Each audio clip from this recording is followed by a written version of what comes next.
नमस्कार दोस्तों, मैं शोभा यादव आप सभी प्यारे व्यूवर्स का अपने चैनल एजुकेशन टॉक विद शोभा पर हार्दिक स्वागत करती हूँ। मैं आशा करती हूँ कि आप सभी स्वस्थ होंगे और अपने जीवन में बेहतर कर रहे होंगे।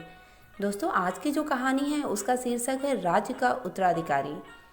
मुझे पूरा विश्वास है कि ये कहानी आपके जीवन में सकारात्मक बदलाव जरूर लेकर आएगी। तो बिना समय गंवाए हम अपनी कहानी सुनते हैं।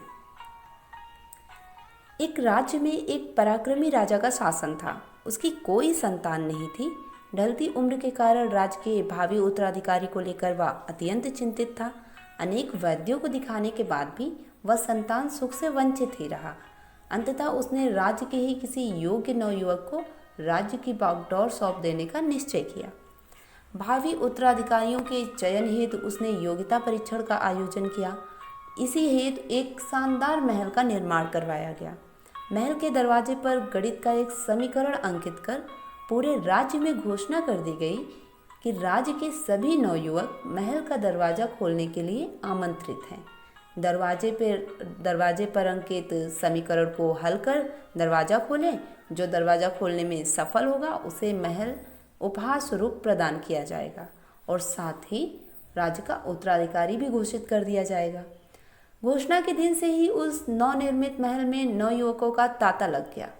सुबह से लेकर शाम तक नवयुवक वहां आते और दरवाजे पर अंकित गणित के समीकरण को हल करने का प्रयास करते, किंतु आश्चर्य की बात थी कि कोई भी उसे हल नहीं कर पा रहा था। कई उसे लिखकर या याद करके जाते और घर पर उसका हल निकालने का हर संभव प्रयास करते, फिर भी असफल रहते। कई दिन बीत गए, राज्य के बड़े से बड़े गणितज्ञ भी उस समीकरण को हल नहीं कर पाए। तब राजा ने दूसरे राज्य के गणितज्ञों को आमंत्रित किया। दूसरे राज्य के गणितज्ञ आए और गणित का वह समीकरण हल करने लगे। जैसे जैसे दिन ढलता गया, एक एक करके गणितज्ञ वहां से जाते गए। अंत में मात्र 3 लोग शेष बचे। उनमें से 2 दूसरे राज्य के गणितज्ञ थे, किंतु तीसरा गांव का एक साधारण सा युवक था। दोनों गणितज्ञ जहां गणित का समीकरण हल करने में लगे हुए थे, वहीं वह युवक एक कोने में खड़ा होकर उन्हें देख रहा था। राजा ने जब उसे यूं ही खड़ा देखा तो पास बुलाकर पूछा, तुम दरवाजे पर अंकित समीकरण हल क्यों नहीं कर रहे हो? युवक बोला, महाराज, मैं तो बस यूं ही इन नामी ग्रामी गणितज्ञों को देखने आया हूँ। ये अपने राज्य के इतने बड़े गणितज्ञ हैं, इन्हें समीकरण हल करने दीजिए। यदि इन्होंने हल निकाल लिया तो राज्य के उत्तराधिकारी बन जाएंगे। इससे बड़ी खुशी की बात और क्या होगी। यदि ये समीकरण हल नहीं कर पाए तब मैं कोशिश करके देखूंगा। इतना कहकर युवक एक कोने में बैठकर गणितज्ञों को देखने लगा। पूरा दिन निकल गया और शाम घिर आई, किंतु दोनों गणितज्ञ समीकरण हल नहीं कर पाए। उनके मस्तिष्क में पूरे दिन मात्र एक ही प्रश्न घूम रहा था, आखिर इस समीकरण में ऐसा भी क्या है? कैसे ये हल होगा? कैसे महल का ये दरवाजा खुलेगा? पूरा प्रयास करने के बाद भी वे समीकरण हल नहीं कर पाए। जब उन्होंने हार मान ली तो कोने में बैठा युवक उठकर दरवाजे के पास गया और जाकर उसे धीरे से धक्का दिया। जैसे ही उसने दरवाजे को धक्का दिया, दरवाजा खुल गया।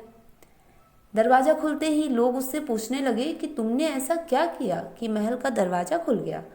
युवक बोला, जब मैं बैठकर सबको गणित का समीकरण हल करते देख रहा था तो मेरे दिमाग में विचार आया कि हो सकता है कि दरवाजा खोलने का कोई समीकरण ही ना हो। इसलिए मैं गया और सबसे पहले जाकर दरवाजे को धक्का दे दिया। दरवाजा खुल गया। दरवाजा खोलने का कोई समीकरण था ही नहीं। उसका उत्तर वहां उपस्थित राजा ने भी सुना और वह बहुत प्रसन्न हुआ। उसने युवक को वह महल भी दे दिया और राज्य का भावी उत्तराधिकारी भी घोषित कर दिया। दोस्तों, इस कहानी से हमें सीख मिलती है कि जिंदगी में हम कई बार ऐसी परिस्थितियों में फंस जाते हैं जब हमें लगता है कि हमारे सामने पहाड़ जैसी समस्या है, जबकि वास्तव में कोई समस्या होती ही नहीं, या होती भी है तो बहुत ही छोटी सी, लेकिन हम उसे बहुत बड़ा मानकर उसमें उलझ जाते हैं। बाद में उस समस्या का समाधान अपने आप ही निकल जाता है या फिर थोड़े से प्रयास के बाद। तब हमें एहसास होता है कि इतनी सी समस्या के लिए हमने कितना समय बर्बाद कर दिया। समस्या सामने आने पर विचलित ना हो, शांति से सोचें और फिर समाधान करने का प्रयास करें। समस्या का समाधान अवश्य होता है, क्योंकि दुनिया की हर समस्या समाधान लेकर ही पैदा होती है। दोस्तों, मुझे आशा है कि आपको ये कहानी बहुत पसंद आई होगी। अगर ऐसा है तो आप मेरे चैनल को ज़रूर सब्सक्राइब करें एंड वीडियो को ज़्यादा से ज़्यादा शेयर करें। मिलते हैं नए वीडियो के साथ, तब तक के लिए नमस्कार।